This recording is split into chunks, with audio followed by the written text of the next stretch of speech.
Nöqtələrin yerinə hansı söz əlavə olunsa, nümunə məcazi mənalı olar.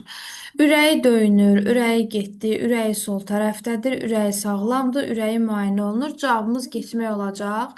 Ürəyi getmək frazoloji birləşmə olub iki mənada işlənir. Bir, həddən çox nəyisə istəmək, bir də bayılmaq, huşunu itirmək mənasında işlənir. Hansı sözün mənasının izahı səhv verilib? Cavabımız fövqəladə olacaq. Fövqəladə adi sıradan yox, qeyri-adi, təhlükəli, sıradan olmayan mənalarında istifadə olunur. Hal şəkilçisi qəbul etmiş hansı sözlər isim deyil? Sözün hansı nitq hissəsinə aid olmaq üçün biz onun başlanğıc formasına baxmalıyıq. Bilirik ki, isim kimi digər nitq hissələri də bəzən isimləşərək ismin xüsusiyyətlərini qəbul eləyir. Burada da verilmiş sözlər arasında vətən isimdir, qoca sözü sifətdir, göründüyü kimi cəm və çıxışlı hal qəbul edib ikini seçirik. İgid sözdə sifətdir, dadə şəkilçisini qəbul edib yerli haldadır, bu da seçilir. Günəşdə sözü günəş özü isimdir, dördü də çıxırıq, cavabımız 2 və 3 olacaq.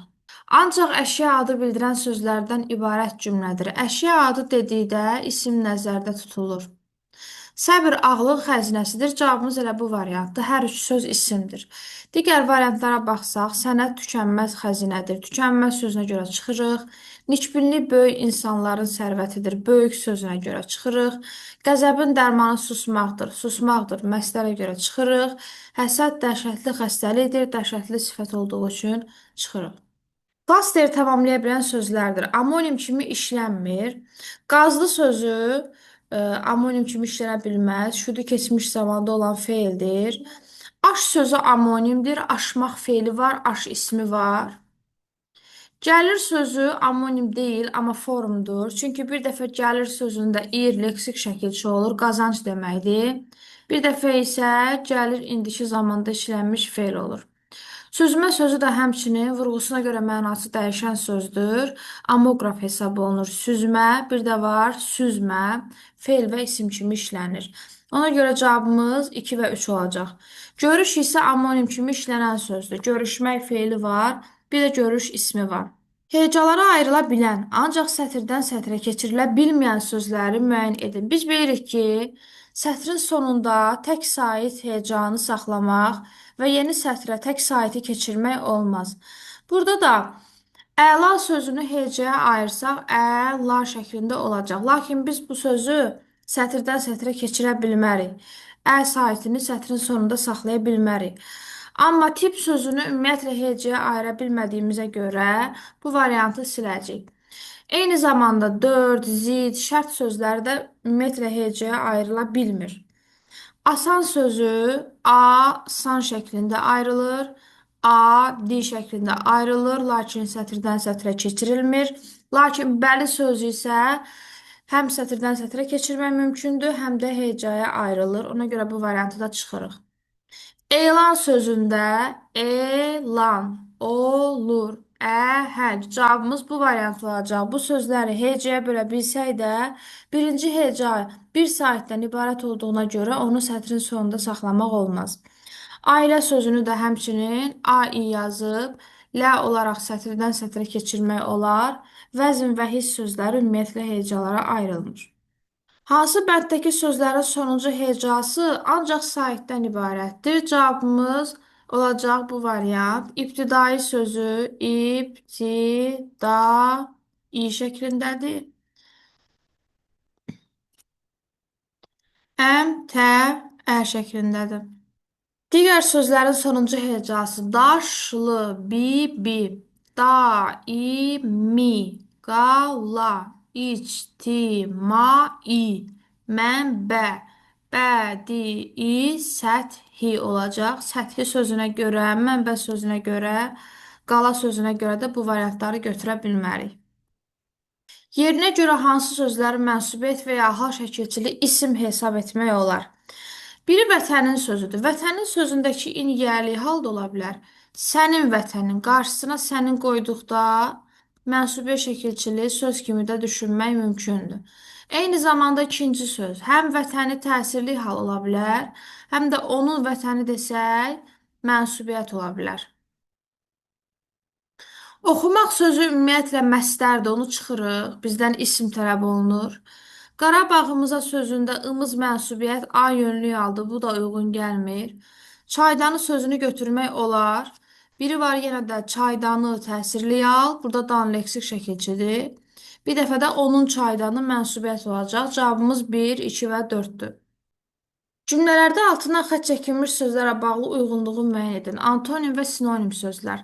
Müdafiə və hücum bir-birinə əks mənalı sözlərdir. Əksəriyyət və az sözü nə antonim, nə sinonim deyil. Geri və irəlidəki sözü. Bu da fərqli nitq hissəsinə aid olduğu üçün sinonim, antonim ola bilməz. Geri zərfdir, irəlidəki sözü sifətdir. Qorumaq, müdafiə etmək sinonim sözlərdir. Hər ikisi feildir. Sərt, yumşaq hər ikisi sifət olub antonim sözlərdir. Birə A, Y, ikiyə isə D olacaq. Qalın saitlərin sayı ilə kar samitlərin sayı bərabər olan sözlər. Saatlar sözü tələffüzdə saat dar şəklində tələffüz olunur. Burada qalın saitimiz 2 dənə olduğu halda kar saitimiz yenə də 2 dənədir. Deməli, birinci sözü seçirik. Armudluq tələffüz zamanı olur ar. Qalın saitimiz 1, 2, 3 dənədir. Kar samitimiz isə T və X 2 dənədir. Ona görə bu ola bilməz. Palıdlıq sözünə baxırıq. Palıdlıq sözü isə palıddıq şəklində tələffüz olunur. Palıddıq. Qalın saitimiz 3 dənədir. Kar samitimiz də 3 dənədir. 3-ü seçirik. Sapsarı dəyişmir. Burada qalın saitimiz 3 dənədir. Kar samitimiz də S, P, S 3 dənədir. Sonrakı söz də dəyişmir. Burada da qalın saitimiz 3 dənə. Kar samitimiz isə 2 dənə olduğu üçün bu ola bilməz. Cavabımız 1, 3, 4 olacaq. Hadisələrin düzgün ardıcıllığını müəyyənləşdirin. Birinci hadisəmiz racə içməli suya ehtiyac duyur. Daha sonra isə Tərlan təhlükəni sovuşturmaq üçün çalışır. Mətnə zər salaq. Deməli, burada qeyd olunub ki, racə dağ keçisini qovmaqdan bərk susamışdı. Daha sonra bulağa yaxınlaşır və su içməyə çalışarkən e, Tərlan qanad çarpıb suyu dağıdır. Deməli, təhlükəni sovuşturmağa çalışır. Daha sonra racə əsəbləşir və tərlanı yerə çırpır. Sonra isə mətnin sonuncu abzasında yazıb ki, ancaq racənin susuzluğu keçmişdir. Susuzluğunun keçməsi isə sonuncu hadisədir. Cavabımız 1, 2 və 3, 4 olacaq. Təhlükənin qarşısını fədakarlıqla alır. Burada isə düzgün cavabımız tərlan olacaq. Çünki nökər də bir növ təhlükənin qarşısını almış olur, amma özünü fəda eləyən, özünü qurban eləyən tərlan olmuş olur.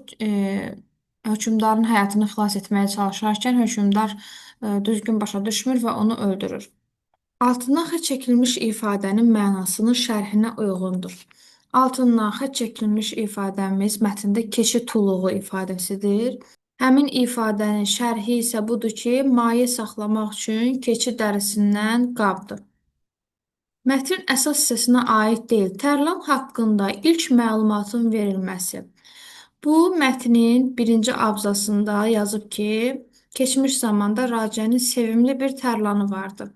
Tərlanın adı birinci abzasda çəkildiyinə görə ilk məlumatda giriş hissəsi olacaq. Biri birdir. Tərlan dəfələrlə suyu dağılır. Bu isə olacaq.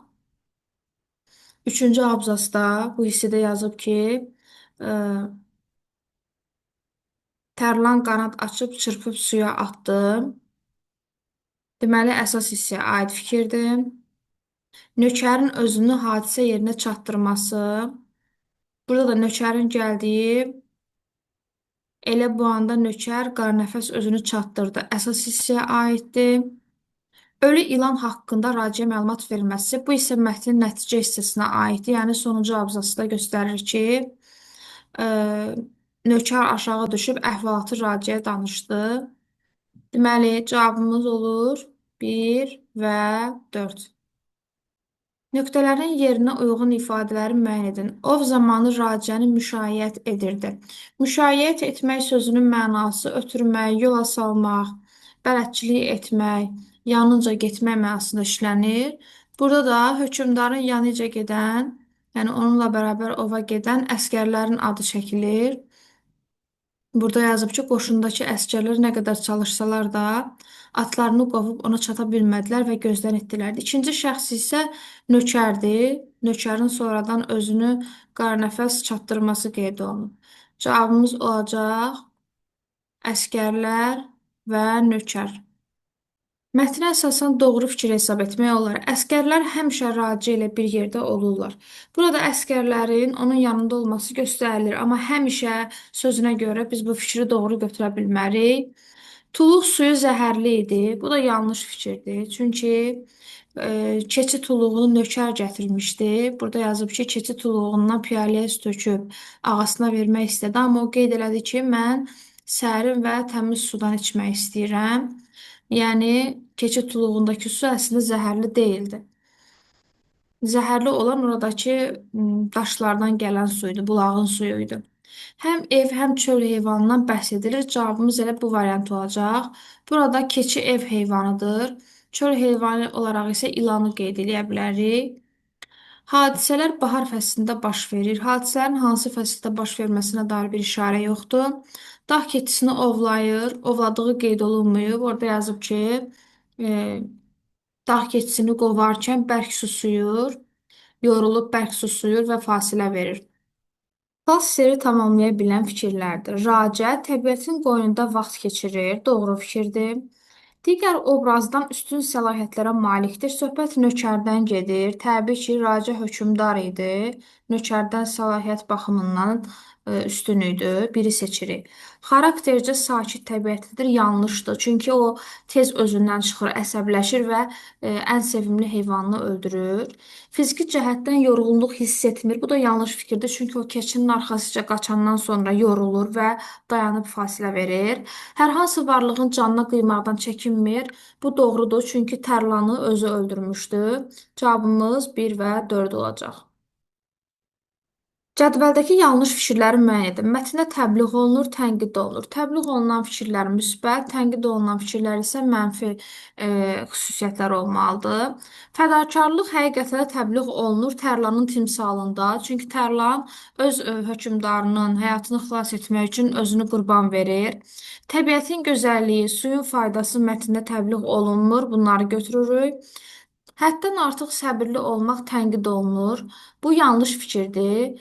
Orada əksinə səbirsizliyi biz şahidi oluruq. Deməli 4-ü seçəcəyik yanlış olaraq. Tələskənlik isə bəli tənqid olunur. Hökmdar qərar verir, tələsir qərar verməyə və öz quşunu, tərlanı öldürür. Deməli 2, 3, 4 olacaq bizim düzgün cavabımız. Qəzəbinə hakim olmasan, heç nədən başına iş açıb peşman olarsan deyimini mətnlə əlaqələndirib yazın. Burada qəzəbinə hakim olmayan hökmdar idi, yəni Racə. O qəzəbinə hakim olmur, Tərlanın ona nə üçün mane olmasının səbəbini öyrənmir, tələsir, tez qərar verir və öz sevimli heyvanının həyatına son qoyur. Axırda nəticədə ə, həqiqəti öyrənib peşman olsa da artıq çox gec idi. Bu fikirləri yaza bilərik mətndən əlaqələndirərək aforizmi izah edə bilərik. Uyğun olmayan plan bəndini müəyyən edin və onun yerinə uyğun plan bəndi yazın. Təbiətin qoynunda biz bunu mətndə neçənci abzasa əlavə edə bilərik, baxaq ona. Deməli, təbiətin qoynunda əslində ikinci abzasdan etibarən başlayır. Çünki deyir, Racə Tərlanı əlinin üstündə oturub ova çıxır. Ova çıxması elə onun təbiətin qoynunda olmasını göstərir. Daha sonra yazıb ki, əskərlər Racəni məlumatlandırır. Bu yanlış olacaq. Biz ikini seçəcəyik. Çünki əskərlərlə bağlı sadəcə onu deyir ki, əskərlər nə qədər çalışsalar da Raciyə çata bilmədilər. O gözdən itdi. Burada Racəni məlumatlandıran məhz nökər idi. Nökər qayanın başına çıxır, bulağı tapır və orada ölü ilan olduğunu, zəhərli ilan öldüyünü görür. Gəlir hökmdara məlumat verir. Racənin təklif olunan sudan istifadə etməməsi. Burada yazıb ki, elə bu anda nökər özünü çatdırdı və su töküb ağasına vermək istədi. Raca qayadan damcılayan sərin və təmiz sudan içmək istədi. Yəni nökərin verdiyi suyu qəbul etmədi. Deməli, burada ikinci fikir yanlış olmuş olur. Mətnə görə uçan boşqabların mövcud olması fikri niyə qəbul edilmir? Mətndə bu hissədə qeyd olunub ki, burada uçan boşqablar bizim səmamızda da dolaşırlar. Bu çox maraqlı olardı. Ancaq əksər alimlər bunun həqiqət olmadığını düşünürlər. Niyə? Çünki uçan boşqab xəbərləri inandırıcı deyil. Ona görə də bizim düzgün cavabımız elə inandırıcı sübutların olmaması səbəbindən bu fikir olacaq. Çərçivə daxilində sözün şərhinə uyğun fikirləri müəyyən edin. Ağlabatan sözü. Ağlabatan sözünün mənası inandırıcı, ağılla qəbul edilən mənasındadır. Deməli, bir, iki, doğru fikrimiz olacaq. Cavabımız da bu variantdır. Qəbul edilməz deyil, kontekstə görə düzgün işlədilib, dəqiq sözünün qarşılığı ola bilməz. Mətndə çoxsaylı ulduzlardan ibarət boşluq dedikdə qalaktika nəzərdə tutulur. Teleskop səma cisimlərini izləmək üçün olan astronomik bir cihazdır. Yad planetli deyəndə söhbət başqa planetlərin üzvlərindən gedir. Planet sözü Günəşin ətrafında fırlanan və Günəş işığının inikası ilə işıqlanan göy cismi, səyyarə mənasında işlənən sözdür. Televiziya sözü də əksin elektrik və ya radio rabitə vasitəsilə uzaq məsafəyə verilməsi mənasında işlənir. Cavabımız qalaktikadır. Əvvəldə Roma rəqəmi yazılmış hansı cümlələrdəki fikri ehtimal hesab etmək olar? Cavabımız elə 4 və 5 olacaq. Çünki bu fikirlər mətndə elə ehtimal olaraq göstərilib. Çünki deyir, məncə, təxminən 2050-ci ilə siqnal tutmağımız mümkün olacaq. Özü də təxminən dediyi üçün bu fikir bir ehtimaldır. Yəqin, onda yad planetlər mövcuddurmu sualının cavabını verə biləcəyi cavab isə hə olacaq. Yenə də yəqinlə başladığına görə özü elə ehtimal kimi təqdim olunmuş fikirdir. Cavabımız 4 və 5 olacaq. Mətndə ifadə olunan əsas fikir, elmin gücü hər şeyə qadirdir. Burada elmlə nəyinsə sübut olunması göstərilmir. Ümumiyyətlə, elmə dair deyil bu mətn. Yer kürəsi yad planetlərin də məskənidir. Bu fikir ümumiyyətlə yanlışdır. Yad planetlərlə bağlı bütün fikirlər uydurmadır. Bütün fikirlər uydurmadır deyə bilmərik əslində. Çünki burada onların ola biləcəyi, mövcud ola biləcəyi haqqında fikirlər də var. Hətta gələcəkdə onlarla bağlı siqnal tutmağımızın da mümkün olacağı göstərilir. Yad planetlərin olmasına münasibət bir mənalı deyil. Cavabımız elə bu variant olacaq. Çünki burada bəzi alimlər düşünür ki, yad planetlər mövcuddur. Digərləri isə onun boşqab vasitəsilə gəlməsi fikrini qəbul etmir, sübutlar tələb edir. Deməli, yad planetlərin mövcudluğu ilə bağlı müxtəlif yanaşmalar mövcuddur. Yad planetlər mövcuddur, bunu da biz iddia eləyə bilmirik və yaxud da mətn əsas fikir kimi qəbul edə bilmərik. Orada yad planetlərin mövcud olub-olmaması ilə bağlı fikirlər səsləndirilir. Cavabımız yad planetlərin olmasına münasibət bir mənalı deyil. Teleskop və nəhəng antenin müqayisəsini istəyir. Burada teleskopla bağlı belə bir cümlə var ki, teleskopla görə bildiyimiz 100 milyard başqa qalaktika var. Yəni teleskopla qalaktikaları görmək mümkündür. Anten isə burada qeyd olunur ki, onları tapmağın başqa bir üsulu nəhəng antenlərin köməyi ilə naməlum uzaq planetlərdən gələn radiosiqnalları tutmaqdan ibarətdir. Buna əsasən birinci fikrimiz doğru olacaq, bir də dördüncü fikrimiz doğru olacaq. Digər 2 və 3-cü fikirləri isə yanlışdır. Cavabımız 1 və 4 olmuş olur. Mətndə kursivlə yazılmış hansı ifadə ilə altından xətt çəkilmiş ifadənin mənasını müəyyənləşdirmək olar? Kursivlə yazılmış ifadələrimiz nömrələnib. Deməli, naməlum planetlərdən gələn ağıllı varlıq, alim, daha sonra gözlə görünən kainat, uçan boşqab, başqa planetdən gələn kosmik gəmi və verilən söz yad planetidir. Yad planetinin açıqlaması isə bir olacaq, naməlum planetlərdən gələn ağıllı varlıq. Mətni genişləndirmək üçün nöqtələrin yerinə hansı cümlə yazıla bilər? Mətndə nöqtələr olan hissəyə öncə nəzər salırıq. Burada yazıb ki, Məsələn, təyyarə, hava şarı və ya peyk ola bilər. Deməli, uçan boşqab xəbərləri inandırıcı deyil. Onların təyyarə, hava şarı, peyk olması ehtimalı var. Alimlər bu sirli işıqların başqa planetdən gələn kosmik gəmi olduğuna inanmaq üçün daha əsaslı sübut tələb edirlər. Düzgün cavabımız isə olacaq, çünki elmdə sübutsuz inandırma mümkün olmur. Belə kosmik gəmilər mövcud ola bilməz fikri ümumiyyətlə yanlışdır. Çünki mətndə olub-olmayacağı ilə bağlı fikirlər var. Amma alimlər sübuta çox dəyər verirlər. Burada da amma ilə yox, çünki ilə başlasaydı doğru qəbul edə bilərdik. Amma alimlər sübuta çox dəyər verirlər. Fikri orada düzgün olmayacaq. İstənilən gəmi sübut üçün əsas deyil. Bu da yanlışdır. Çünki onlar qeyd edirlər ki, əgər sübut olarsa biz buna inanacağıq, qəbul edəcəyik. Alimlərin fəaliyyəti üçün kosmik gəmi əvəzsiz sübutdur. Xeyr, kosmik gəmini sübut olaraq qəbul etmirdilər, daha inandırıcı sübutlar axtarırdılar. Mətnə görə yer planeti hansı qalaktikaya aiddir? Bu sualın cavabı da mətndə göstərilmişdir ki, Süd yolu adlı qalaktikada yaşayırıq. Mətn hər tərkib hissəsinə uyğun yarımbaşlıqlar yazın. Giriş, əsas, nəticə. Mətnin giriş hissəsi birinci abzas olduğu üçün burada da qeyd edir ki, mən uşaq olanda minlərlə ulduzun sayrışdığı səmaya baxıb düşünürdüm. Görəsən orada kimsə varmı? Yaza bilərik ki, uşaqlıq xatirələri, uşaq ikən mənim düşüncələrim. Əsas hissəmiz geniş olduğuna görə buradan bir neçə başlıq çıxarmaq mümkündür. Misal üçün, yaza bilərik ki, yad planetlər mövcuddurmu? Yad planetlərin mövcudluğu ilə bağlı müxtəlif fikirlər. Daha sonra yazmaq olar ki, onları aşkar etməyin yolları. Nəticə hissə isə yaza bilərik ki, yad planetlərin mövcudluğuna inan və yaxud da yad planetlərin mövcuddurmu sualına verilən cavab.